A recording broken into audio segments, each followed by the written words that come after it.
पाहूया पुढील महत्वाची बातमी। साताऱ्यातील पश्चिम घाट परिसरात पावसाचा जोर वाढलाय। नदी नाले प्रवाहित झालेले आहेत। शेतीच्या कामांना वेग आलाय। भात नाचणीसारख्या पिकांची लागवड सध्या सुरू आहे।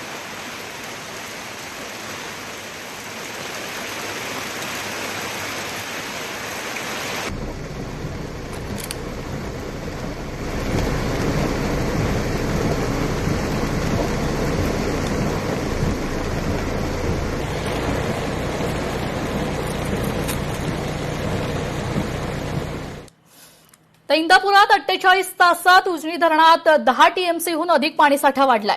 दौंड बंधाऱ्यांमधून भीमा नदी पात्रात 62,788 क्युसेकने पाण्याचा प्रवाह झालेला आहे। उजनी धरणात सध्या 106 टीएमसीहून अधिक पाणीसाठा आहे। उजनी धरण 100% भरण्यासाठी केवळ 10 टीएमसी पाण्याची गरज आहे।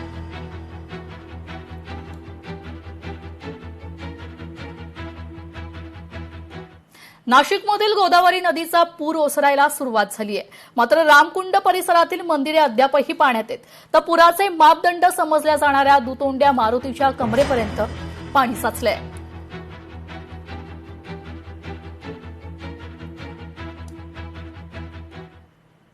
कोल्हापूरच्या राधानगरी, तुळशी आणि दूधगंगा धरण पाणलोट क्षेत्रातील पावसाचा जोर आता ओसरलेला आहे। राधानगरीत 89%, तुळशीमध्ये 73%, दूधगंगामध्ये 52% पाणी भरलंय। तर राधानगरी धरणाच्या पॉवर हाऊस मधून 1400 क्युसेक पाण्याचा विसर्ग भोगावती नदीपात्रात सुरूच आहे।